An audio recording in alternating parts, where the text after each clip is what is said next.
बंधा रहे बंधा निर्बंधा होय, कर्म करे करता नहीं दास कहाए होय। जो सेवा करता है, जो वास्तविक सेवक है, जिसको वास्तविक सेवक कहा जा सकता है, उसको कोई मर्यादा रही कि वो मर्यादा से चलता है। अब 1 साल से मणिपुर शांति की राह देख रहा है, उसके पहले 10 साल शांत रहा। पुराना गन कल्चर समाप्त हो गया ऐसा लगा। अभी इस 2024 में भी राम राज्य का विधान देखिए लोकतंत्र के परम में कैसा है। जिन्होंने राम की भक्ति की पर धीरे धीरे अहंकार आ गया, उस पार्टी को सबसे बड़ी पार्टी घोषित कर दिया।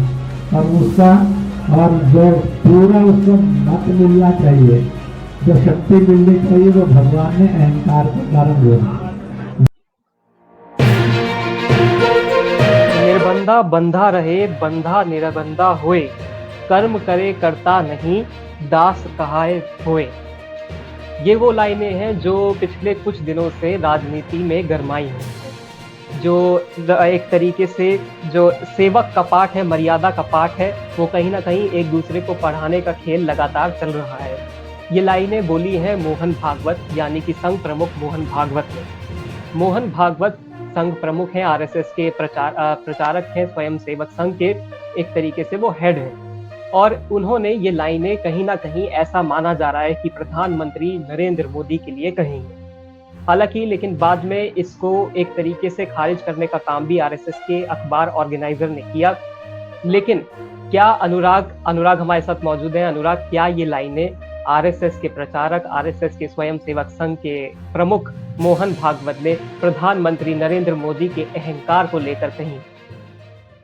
देखिए, निश्चित रूप से भले ही आज आरएसएस ने उसके ऊपर सफाई दे दी है, जो मोहन भागवत ने पहले अहंकार वाला बयान दिया था, उसकी चर्चा पहले बहुत लंबे समय से, पिछले कुछ दिनों से वो सियासत के अंदर मोहन भागवत का अहंकार वाला बयान था। परंतु आज आरएसएस ने उसकी सफाई दे दी है कि वो वर्तमान सरकार के लिए नहीं वो शब्द किए गए थे। परंतु मेरा मानना है निश्चित रूप से उन शब्दों का प्रयोग वर्तमान सरकार और भाजपा के नेता नरेंद्र मोदी के लिए किया गया था। क्योंकि जिस प्रकार इस चुनाव के बाद से, चुनाव के नतीजों के बाद से भाजपा और आरएसएस में एक टकराव, जो उनके रिश्तों में एक दरार है, वो निश्चित रूप से पर्दे के पीछे वो दरार बिल्कुल आ गई है। ना मीडिया उस दरार को कवर कर रही, ना अखबार के पन्ने उस दरार है जो आरएसएस और भाजपा के रिश्तों में उसको कवर कर रहा है। क्योंकि आप देखिए जिस प्रकार चुनावी नतीजे आए, सब चुनावी नतीजे आने के बाद मोहन भागवत ने भी वो मणिपुर की, देखिए मोहन भागवत का जो बयान था उसमें उन्होंने मणिपुर को जोड़ा, क्योंकि मणिपुर को शांति के लिए देख पहली बार कितने बड़े नेता का बयान, आरएसएस के जो संचालक हैं, आरएसएस के जो प्रमुख हैं, सरसंघचालक मोहन भागवत, वो मणिपुर पे बोल रहे हैं, वो अहंकार पे बोल रहे हैं। उन्होंने कहा कि इस चुनाव में मर्यादाएं, हर नेताओं ने मर्यादा लांग दी। तो मर्यादा लांघने का क्या अर्थ होता है? मर्यादा तो कहीं ना कहीं प्रधानमंत्री ने अपने बयान में लांगी थी। क्योंकि आप देखिए कि कोई भी प्रधानमंत्री, जितने भी प्रधानमंत्री अब तक भारत में हुए, उन्होंने अपने बयान, चुनाव प्रचार में ऐसे शब्दों का बिल्कुल प्रयोग नहीं किया था। तो कहीं ना कहीं वो 3-4 अहंकार, मर्यादा और जो मणिपुर, ये तीनों शब्द वर्तमान के जो नरेंद्र मोदी देश के प्रधानमंत्री है, तो निश्चित रूप से उनके लिए इन शब्दों का प्रयोग किया गया था। भले ही आरएसएस आज सफाई दे रही है उनका, परंतु मोहन भागवत का निशाना सीधा सीधा नरेंद्र मोदी। जी। अनुराग, जो जैसा कि मोहन भागवत ने कहा, उन्होंने एक कबीर का दोहा इस्तेमाल करके कहा कि निर्बंधा बंधा रहे बंधा निर्बंधा होए, कर्म करे करता नहीं दास कहाए सोए। यानी कि इसका मतलब है कि एक सच्चा सेवक मर्यादा बनाए रखता है, और जिसमें अहंकार होता है वो एक असली सेवक नहीं हो सकता। तो सेवक तो प्रधानमंत्री नरेंद्र मोदी खुद को कहते हैं। प्रधान सेवक की जो उनकी छवि वो उन्होंने खुद बनाई है एक तरीके से, जब 15 अगस्त 2014 को उन्होंने पहली बार अपने आप को प्रधान सेवक एक तरीके से कहा। तो क्या मतलब लोग अब ये आरएसएस भले ही अब ये कह रहा हो कि ये कहीं ना कहीं प्रधानमंत्री जी के लिए नहीं कहा गया, आज जैसा कि उनकी सफाई आई है, लेकिन उसके बाद भी एक इंद्रेश सिंह, माफ कीजिएगा, उनकी कुमार ही है, माफ कीजिएगा, वो उन्होंने भी एक तरीके से बीजेपी को एक अहंकारी पार्टी बताया, और साथ में जो विपक्ष है इंडिया गठबंधन है उसको कहीं ना कहीं राम विरोधी अपने बयानों के जरिए बताया। तो कहीं ना कहीं अनुराग, आरएसएस की जो निराशा है वो एक तरीके से बीजेपी के खिलाफ दिख रही है। निश्चित रूप से आप दो शब्दों का प्रयोग जो आपने बोला, मैं आपको बताता हूँ कि नरेंद्र मोदी खुद को प्रधान सेवक कहते हैं, ठीक है, उनका कहना ठीक है, प्रधान सेवक, परंतु जो राष्ट्रीय आरएसएस की बात करें, जो राष्ट्रीय उनके भी तो अंदर राष्ट्रीय स्वयं सेवक होते हैं आरएसएस के, तो वो भी एक स्वयं सेवक की तरह, तो आरएसएस का जो स्वयं सेवक और एक अलग है, और नरेंद्र मोदी जी शब्द का प्रयोग करते हैं प्रधान सेवक, वो अलग है। तो निश्चित रूप से भाजपा के जिन नेताओं के ऊपर तमाम, जेपी नड्डा का आपने एक बयान सुना होगा, जेपी नड्डा ने कहा था कि अब भाजपा को आरएसएस की जरूरत नहीं है, पहले होती थी। जी, तो देखिए कहीं ना उन्होंने कहीं ये इंडियन एक्सप्रेस के साथ एक इंटरव्यू में ये बयान दिया था कि अब बीजेपी जो है वो एक बड़ी पार्टी बन गई है, अब उसको किसी के भी सहयोग की जरूरत नहीं है। आरएसएस के लिए वो एक स्वतंत्र रूप से विचार कर सकती है और निर्णय ले सकती है। जी, देखिए ये होते कि आरएसएस तो भारतीय जनता पार्टी से भी पुरानी है, आरएसएस तो भारतीय जनसंघ से भी पुरानी है। तो जेपी नड्डा ने पहले आरएसएस का अपमान जेपी नड्डा ने किया, उसके बाद जब नरेंद्र मोदी ने नारा दिया था कि अब की बार 400 पार, तो जो आरएसएस का ऑर्गेनाइजर, जो मुख्य पत्र है आरएसएस का ऑर्गेनाइजर, उसके अंदर भी 400 पार के ऊपर टिप्पणी की गई थी। आप देखिए कि महाराष्ट्र में जिस प्रकार के नतीजे आए, क्योंकि महाराष्ट्र नागपुर जहां आरएसएस का हेडक्वार्टर है, वहां पर नतीजे एनडीए की बजाय इंडिया अलायंस के समर्थन में आए, वो भी ऐसे नहीं एक तरफे नतीजे, वहां 29 सीटों पर 48 में से 29 सीटों पर इंडिया अलायंस जीत चुका, और भाजपा के ऊपर भी उन्होंने कहीं ना कहीं खुले होकर अपने मुखपत्र में टिप्पणी की कि अजीत पवार को एनडीए के अंदर शामिल करना, उसका नुकसान भाजपा को इन चुनावों में उठाना पड़ा। आप देखिए कि यूपी के अंदर किस प्रकार चुनावी नतीजे बदले, तो निश्चित रूप से आरएसएस के जो स्वयं सेवक थे, उनकी नजरअंदाजी भाजपा ने की। भाजपा के नेताओं को नरेंद्र मोदी में ज्यादा विश्वास था कि अहंकार, क्योंकि एक व्यक्ति के नाम पर चुनाव लड़ा जा रहा था, चुनाव के तमाम प्रचार एक व्यक्ति दिख रहा था, आप विज्ञापनों में देख लीजिए, चुनाव प्रचार में देख लीजिए, एक अकेला कितनों पर भारी। तो जिस आरएसएस ने भाजपा को बनाया, आप देखिए भाजपा की विचारधारा पे काम करती है, आरएसएस की विचारधारा पे काम करती है, भाजपा को पीछे से आरएसएस का खुला सपोर्ट है। सबको पता है कि जो नागपुर के अंदर जो नितिन गडकरी किसमें आरएसएस में नहीं थे क्या? आप देखिए मनोहर लाल खट्टर आरएसएस में नहीं थे क्या? नरेंद्र मोदी खुद आरएसएस में थे, अमित शाह खुद आरएसएस में थे। आप देखिए जो महाराष्ट्र के डिप्टी सीएम है देवेंद्र फडणवीस, तमाम ऐसे नेता जो खुद आरएसएस में थे। तो निश्चित रूप से जो आरएसएस की जो रिस्पेक्ट अटल बिहारी वाजपेयी सरकार में अटल जी ने की, अडवाणी जी ने की, तो मोदी जी ने चुनाव से पहले आरएसएस को बिल्कुल नजरअंदाज कर दिया और अपमानित करने का काम किया, क्योंकि टिकटों के बंटवारे में कोई आरएसएस की भूमिका आपको नहीं देखने को मिली थी। तो उसकी नाराजगी अब आरएसएस के बयानों में, उनके नेताओं के बयानों में, और भाजपा के जो राष्ट्रीय अध्यक्ष उनके बयानों में आपको साफ देखने को मिल रही है। बिल्कुल अनुराग, साथ ही साथ जो आरएसएस के स्वयंसेवक संघ के जो प्रमुख हैं मोहन भागवत, उन्होंने उसी बयान में एक और ऐड करते हुए कहा था कि चुनाव में असत्य का प्रयोग नहीं होना चाहिए, और साथ ही साथ यहाँ पर जो विपक्ष होता है उसकी विरोध करने की भूमिका नहीं होती है, वो एक विरोधी के तौर पर नहीं देखा जाना चाहिए, बल्कि वो एक एलिमेंट ऐड करता है, वो एक प्रतिपक्ष के रूप में काम करता है। और साथ ही साथ उन्होंने ये भी कहा कि असत्य का प्रयोग नहीं होना चाहिए चुनावों के दौरान, प्रचार के दौरान, और इसमें किसी संघ जैसी संघ को एक तरीके से बीच में नहीं लाना चाहिए। तो ये भी अपने आप में एक तरीके से जो बीजेपी के खिलाफ जो संघ का जो बयान है वो कहीं ना कहीं दिखता है अनुराग। कहीं ना कहीं मोहन भागवत की बात कर लीजिए, क्योंकि मोहन भागवत आरएसएस का मुख्य चेहरा है। अगर वो कोई व्यक्ति ऐसी बात कर रहा है तो कहीं ना कहीं वो नसीहत दे रहे हैं भाजपा के तमाम उन नेताओं को जो आज नरेंद्र मोदी के पीछे, उनके जादू के पीछे कह लीजिए, उनके चमत्कार के पीछे, उन्होंने तो नरेंद्र मोदी ने तो अपने आप को परमात्मा का रूप बताया है, तो उनके पीछे ऐसे, उनके पीछे बिल्कुल पीछे लग चुके हैं, और वो तमाम आरएसएस की विचारधारा को भूल चुके हैं, वो मोहन भागवत जी को भूल चुके हैं। तो निश्चित रूप से मोहन भागवत को और आरएसएस को ये बातें पसंद नहीं आई। आप देखिए कि भाजपा का कार्यकर्ता भाजपा छोड़कर दूसरी पार्टी में जा सकता है, परंतु एक बार यदि कोई राष्ट्रीय स्वयंसेवक आरएसएस में चला जाता है तो वो व्यक्ति अपनी आखिरी सांस तक 90% 95% ऐसे व्यक्ति, अगर वो एक बार आरएसएस के अंदर चले जाते हैं तो वो आखिरी सांस तक आरएसएस से जुड़े रहते हैं, तो वो कभी छोड़ के नहीं जाते। तो राष्ट्रीय स्वयंसेवक के व्यक्ति, स्वयंसेवक ऐसे होते हैं, परंतु भाजपा के जो कार्यकर्ता हैं तो कहीं ना कहीं इस बार चुनाव में जिस प्रकार नजरअंदाजी आरएसएस की, नजरअंदाज आरएसएस को जिस प्रकार किया गया, तो वो चुभता है मोहन भागवत को, चुभा है तमाम आरएसएस के बड़े नेताओं को, और वही उनके बयानों में अब झलक रही है। क्योंकि आप देखिए कि नरेंद्र मोदी ने तमाम वादे किए थे, रैलियों के माध्यम से, जी। और मोहन भागवत ने क्यों उनके ऊपर ऐसे ताने कसे, तंज कसा? आप देखिए उसमें कहा था कि हुँ, प्रतिपक्ष की भावना होनी चाहिए, विरोध की नहीं।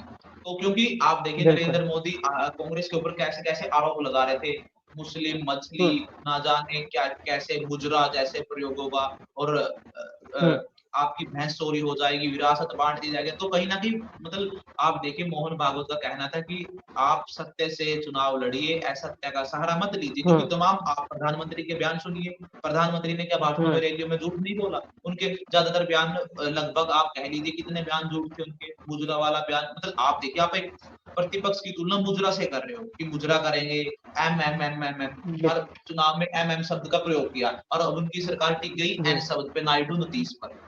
तो कहीं न कहीं अहंकार तो टूट चुका है प्रधानमंत्री का। बिल्कुल।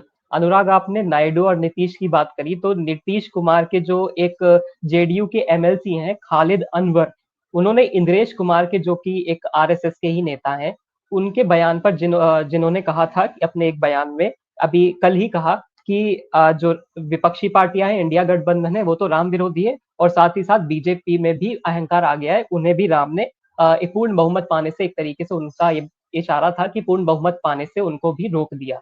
तो इंद्रेश कुमार के इस बयान पर खालिद अनवर ने एक टिप्पणी की है कि इंद्रेश कुमार तो खुद ट्रेन ब्लास्ट और एक आतंकवादी के रूप में एक उनकी छवि थी पहले, और जब बीजेपी की सरकार आई तो उनके कार्यकाल में ही उनके जो ऊपर आरोप थे उनको कहीं न कहीं हटा दिया गया।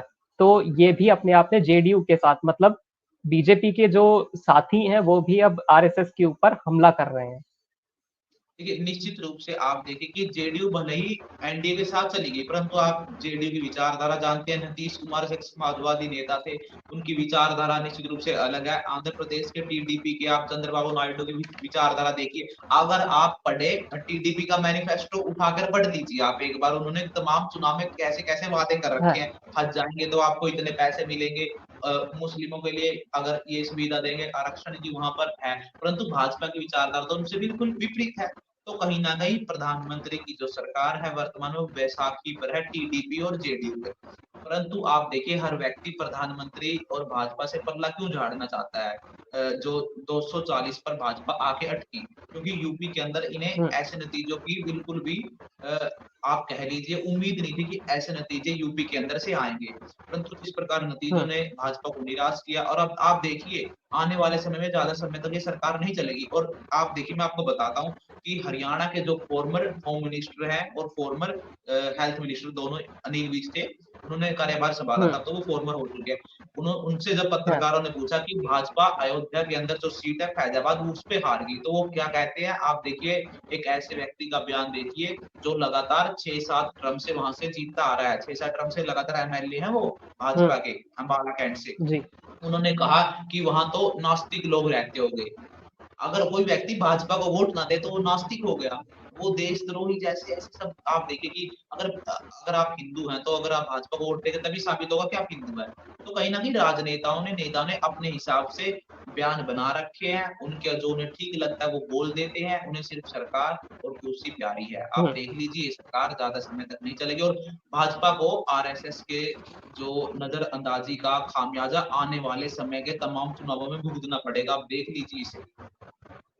बिल्कुल, अनुराग, आपने बिल्कुल ठीक कहा कि कहीं न कहीं भाजपा एक अपना राष्ट्रवाद का जो उनका थर्मामीटर है, और साथ ही साथ अब हिंदू होने का भी जो थर्मामीटर है, वो लेकर कहीं न कहीं लोगों की राष्ट्रवाद और हिंदू होने का जो एक गर्व है, उसको लेकर नापती रहती है कि ये कितने हिंदू हैं और कितने राष्ट्रवादी इंसान हैं।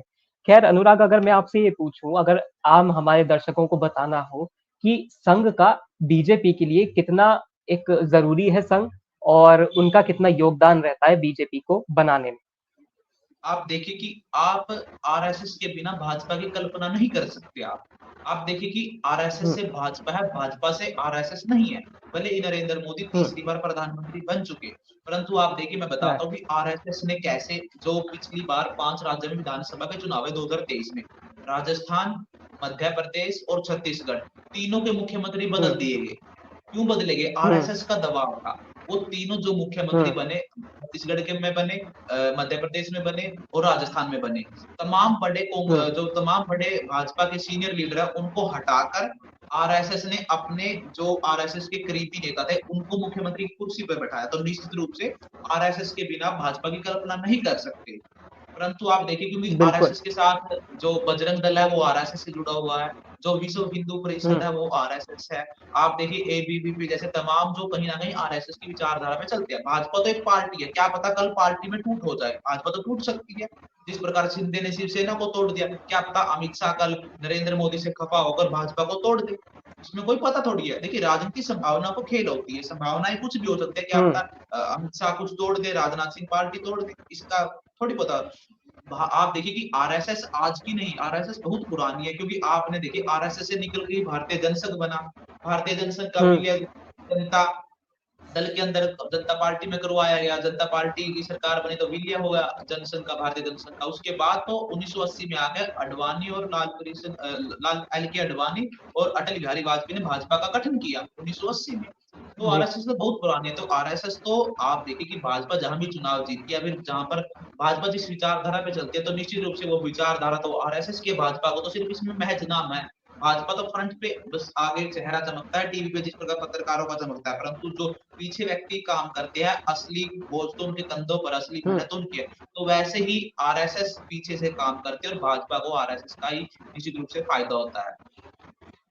बिल्कुल, बिल्कुल, आप ठीक कह रहे हैं अनुराग।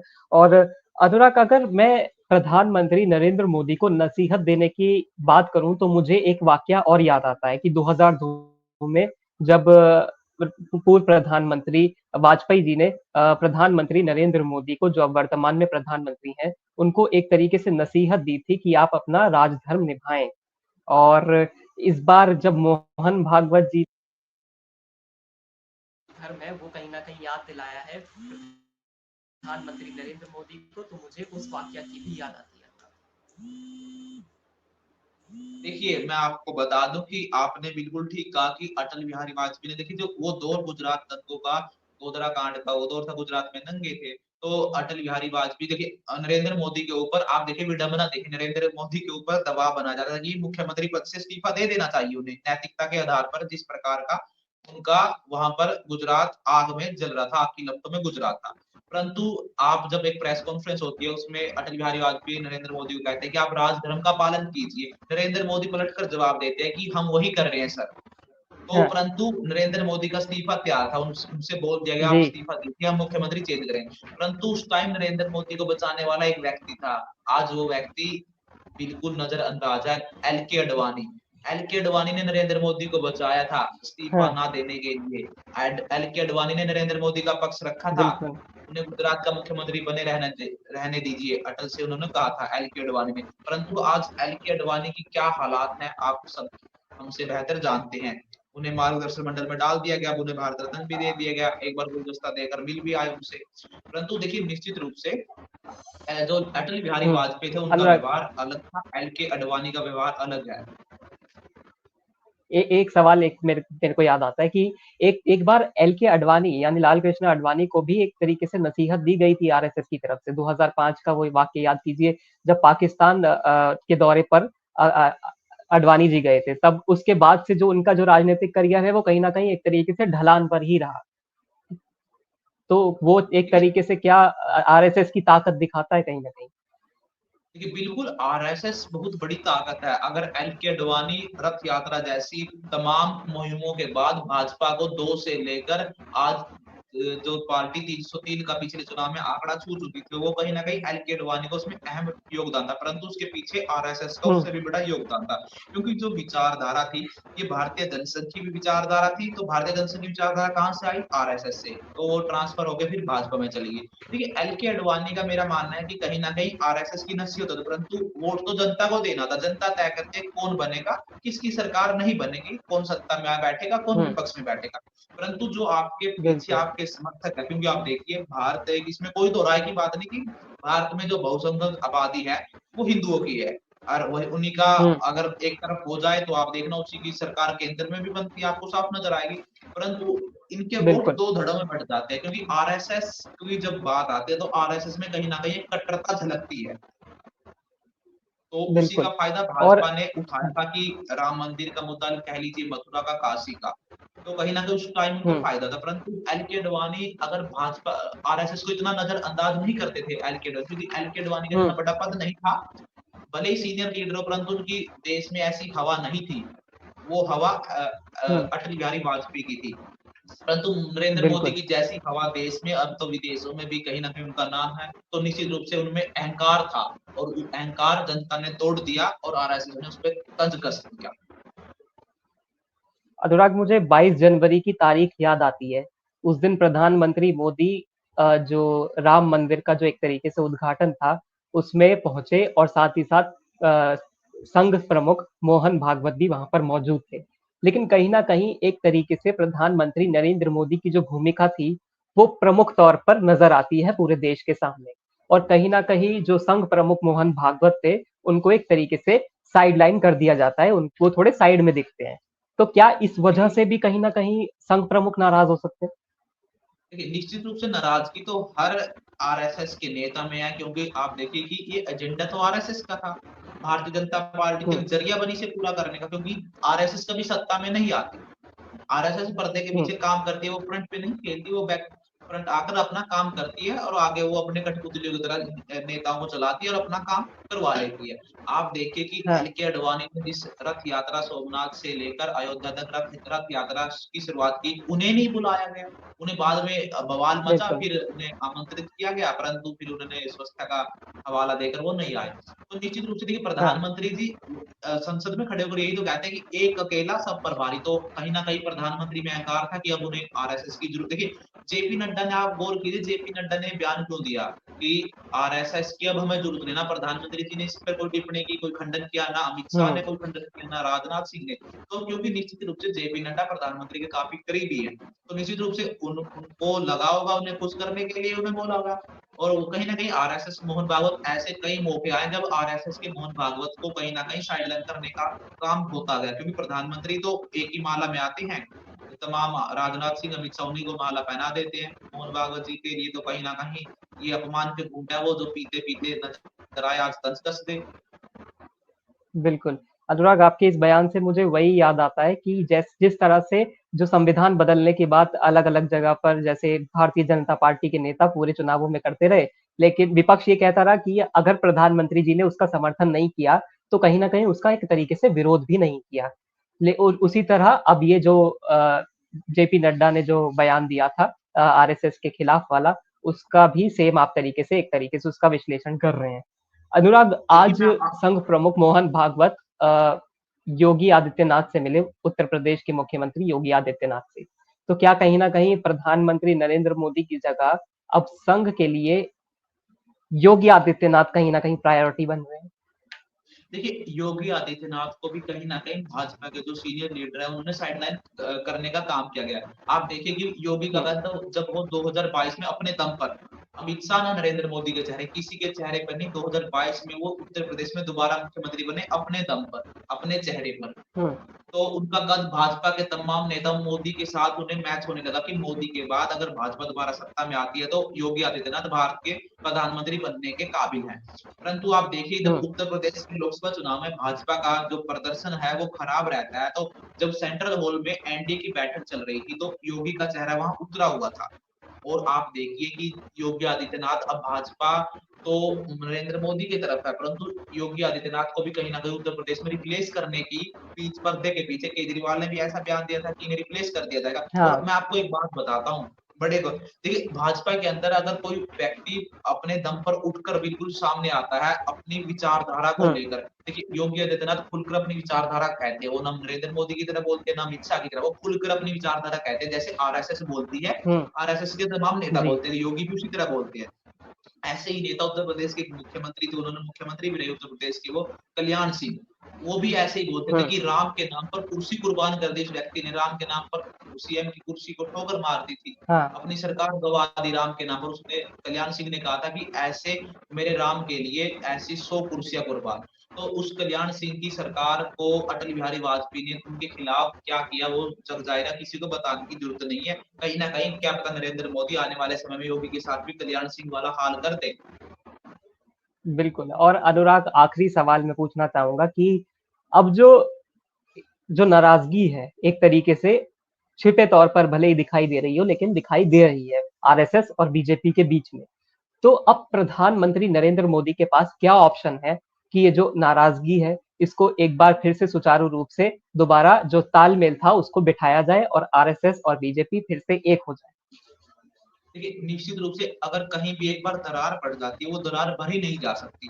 कोशिश की जा सकती है उस दरार को भरने की, हुँ, परंतु एक बार मनमुटाव पैदा हो जाते हैं, तो वो दोबारा नहीं मिलते निश्चित रूप से। क्योंकि प्रधानमंत्री जी, आप देखिए नरेंद्र मोदी कैसे व्यक्ति हैं।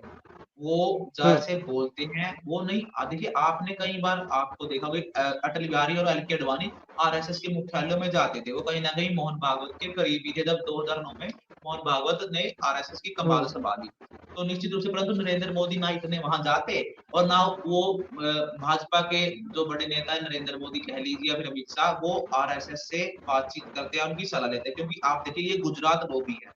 ये अमित शाह और नरेंद्र मोदी जी। दोनों गुजरात के हैं, आरएसएस नागपुर से ऑपरेट होता है। तो निश्चित रूप से जो महाराष्ट्र और गुजरात का है, तो कहीं न कहीं आप देखिए ये अपने आप को आरएसएस से ऊपर समझते हैं नरेंद्र मोदी और अमित शाह और मुझे लगता है जहाँ तक ये कोई कोशिश नहीं करेंगे मोहन भागवत को मनाने की और इस मनमुटाव को दूर करने की। परंतु मैं आपको बता दूँ फिर से, जो जेपी नड्डा ने बयान दिया था आरएसएस के खिलाफ कि अब भाजपा को आरएसएस की कोई ज़रूरत नहीं है। जो राष्ट्रीय स्वयंसेवक हैं, आरएसएस के जो कार्यकर्ता कह लीजिए, जो स्वयंसेवक हैं, आरएसएस के जो स्वयंसेवक हैं, उनके अंदर इतनी हुँ, नाराज़गी है जेपी नड्डा को लेकर क्योंकि उनके खिलाफ कोई कार्रवाई पार्टी ने नहीं की, तो निश्चित रूप से आने वाले चुनावों में भाजपा को इस खामियाजा उठाना पड़ेगा आरएसएस की नाराज़गी का और इसका फ़ायदा किसे मिलेगा? कांग्रेस को। बिल्कुल। और उनके खिलाफ जो नाराज़गी थी, जेपी नड्डा ने जो बयान दिया था, उसके बाद उन पर कोई कार्रवाई नहीं की गई और उनको नई कैबिनेट में भी स्वास्थ्य मंत्री के रूप में जगह दी गई। बहुत शुक्रिया अनुराग हमसे चर्चा करने के लिए, और आप सभी दर्शकों का भी बहुत शुक्रिया। ये तो आने वाला वक़्त ही बताएगा कि ये क्या नाराज़गी की ये जो दीवारें हैं, वो कहीं न कहीं टूट पाती हैं या फिर इस दीवार में एक जो सीमेंट है अभी वो जम जाता है या फिर वो पिघल जाता है एक तरीके से। बहुत शुक्रिया आप सभी दर्शकों का। ये नई सोच है, देखते रहिए। नमस्कार।